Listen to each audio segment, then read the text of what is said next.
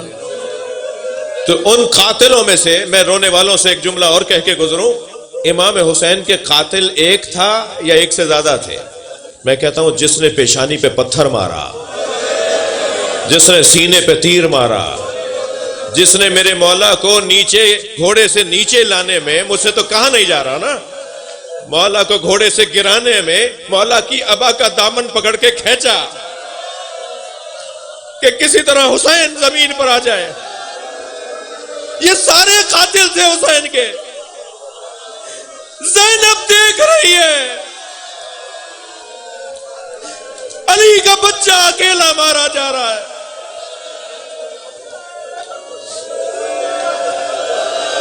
کوئی مدد کرنے والا نہیں تھا۔ گھوڑے نے گھٹنے ٹیکے کہ میرا مولا جب گرے تو تکلیف کم سے کم ہو۔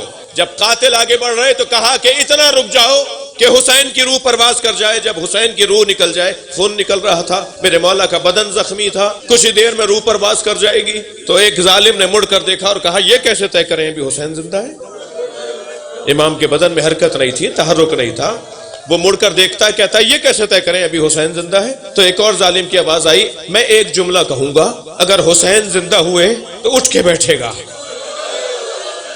ایک جملہ کہوں گا، اگر حسین زندہ ہوئے تو اٹھ کے بیٹھ جائیں گے۔ سب نے کہا بولو کیا بول رہے ہو؟ تو اس نے کہا حسین زمین کربلا پر ہیں اور سپاہیوں نے زینب پر حملہ کر دیا۔ امام نے کوہنیوں پہ زور دیا، میرے مولا نے کوہنیوں پہ زور دیا، اپنا ہاتھ فضا میں بلند کر دیا، پہلے میرا گلا کاٹو۔ اجر و کمل اللہ، اجر و کمل اللہ، اللہ آپ کو کسی غم میں نہ رلائے، سوائے غم اہل بیت میں رونے رلانے والوں میں قرار دے۔ جس نے ایسا منظر دیکھا، جناب فضا دوڑی بھی آئیں، جناب فضا دوڑی میں آئیں، آقا زادی زینب قیامت آ رہی ہے۔ جناب زینب نے آنکھوں میں آنسو بھر کے کہا اماں بھائی کی شہادت کے بعد کوئی قیامت رہ گئی؟ اب کیا رہ گیا؟ کہا زینب گھوڑوں کی نال بندیاں کی جا رہی ہیں۔ فرمایا اماں اس کا کیا مطلب ہے؟ اعلان ہوا ہے کہ حسین کے بدن پہ گھوڑے دوڑائے جائیں۔ اللہ اکبر، میری بیوی آ کر کھڑی ہو گئی جہاں سے دکھائی دے رہا ہے کہ گھوڑے آ رہے ہیں دوڑتے ہوئے۔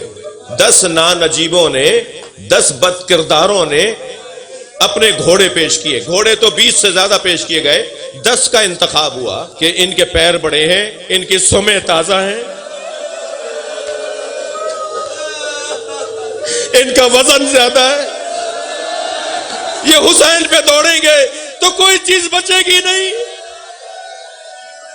زینب کھڑی دیکھ رہی ہیں، مشرق کے گھوڑے دوڑنا شروع ہوئے، کچھ آگے بڑھے تو گھوڑوں کو روکا گیا۔ فرمایا اماں یہ کیوں روکے گئے ہیں؟ کہا یزیدی لشکر میں کچھ لوگ نکل کر آئے ہیں، وہ کہہ رہے ہیں ہم نے حبیب کا نمک کھایا ہے، ہم اپنی آنکھوں کے سامنے حبیب کا لاشا پامال ہوتے نہیں دیکھیں گے، حبیب کا لاشا اٹھا رہے ہیں۔ پھر گھوڑے دوڑے، زہیر کا لاشا اٹھایا، مسلم ابن اوسجہ کا لاشا اٹھایا، ایک ایک لاشا اٹھایا جاتا رہا۔ میں رونے والوں سے سوال کروں، جناب زینب سوچ رہی ہوں گی نا اب کوئی آئے گا کہے گا ہم نے اس کے بابا کے گھر کھانا کھایا، اس کے نانا نے ہمیں کلمہ پڑھایا، اس کے بھائی کے دسترخوان پہ ہم نے روٹی کھائی، کوئی تو بڑھ کے کہے گا، مگر اتنے بڑے مجمع میں کوئی باہر نہیں آیا۔ مشرق کے گھوڑے مغرب دوڑ گئے، زینب لاشے پر آئی تو پسلیاں کمر سے نکل رہی تھی۔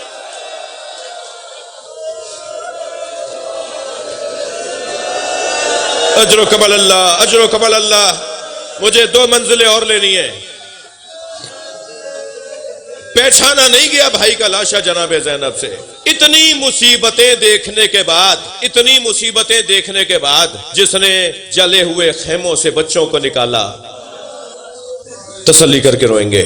مجھے ایک روایت یاد آ رہی ہے، یزیدی لشکر کا ایک سپاہی کہتا ہے میں نے دیکھا ایک خاتون ہے جو جلے ہوئے خیمے میں جانا چاہتی ہے اور جلتے ہوئے خیمے کی چوب سے اس کا سر ٹکراتا ہے، وہ آگ کو چھڑاتی ہے اور پھر دوسری طرف سے اندر جاتی ہے۔ وہ کہتا ہے میں یہ سمجھا کہ خیمے لوٹنے والوں نے کسی نے اس کے سر پر کوئی گرز یا کوئی چوٹ ماری ہے جس سے اس کی آنکھوں کا نور چلا گیا ہے۔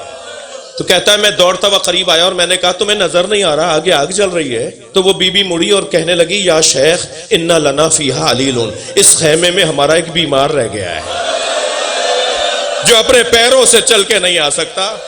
وہ کہتا ہے تب مجھے سمجھ میں آیا وہ علی کی بیٹی زینب ہے، اور وہ بی بی جلتے ہوئے خیمے میں اندر گئی، اپنی ابا سے اپنے کپڑوں سے آگ چھڑاتی ہوئی اندر گئی اور اپنی پشت پر اپنا بیمار بھتیجا اٹھا کے لائی۔ جو اتنی مصیبتیں دیکھ چکی ہو وہ عقیل بنی ہاشم یہ کہے زین العابدین بتاؤ جل کے مر جائیں یا خیموں سے باہر نکل جائیں؟ عقیل بنی ہاشم بہت رو لیا عزادارو، گریا ہو گیا۔ بی بی زینب کی شب شہادت ہے، میں التماس کروں گا اپنے سیالکوٹ کے مومنین کے توسط سے، پوری دنیا کے مومنین سے، اس رات میں بھی کالے کپڑوں کا انتظام کیجئے۔ حسین کی عزادار کی رات ہے، جس نے جب تک زندہ رہی حسین پہ گریہ کیا، اپنے بچوں کو کٹے ہوئے سروں کو دیکھتی تھی نا چہرہ موڑ لیتی تھی۔ میں رونے والوں سے سوال کروں، مجلس میں مائیں بھی آئی ہوئی ہیں، کیا جناب زینب کے سینے میں ماں کا کلیجہ نہیں تھا؟ نہیں، اس لیے نہیں روتی تھی اپنے بچوں کو کہ اگر زینب روئے گی تو ام لیلہ کے لیے کون ڈھارس بنے گا، رباب کے لیے کون ڈھارس بنے گا۔ لیکن جب مدینہ پہنچی نا، دو خالی بستر بچھے ہوئے دیکھے تو صحن خانہ میں بیٹھ کر بلند آواز سے روئیں۔ جناب عبداللہ نے کہا بی بی آپ کس کے گھر میں رو رہی ہو؟ کہ عبداللہ حق ہے کہ شوہر بھی بیوی کو نہ پہچانے۔ عبداللہ جب بچوں کے لاشیں آئے تھے تو آن میں دم تھا، ننھے ہاتھ جوڑ کر کہہ رہا تھا اماں جب مدینے جائیے گا بابا کو سلام کہیے گا اور کہیے گا ہم نے وفاداری کا حق ادا کر دیا۔ عبداللہ تمہارے بچوں نے وفاداری کا حق ادا کر دیا۔ ماتم حسین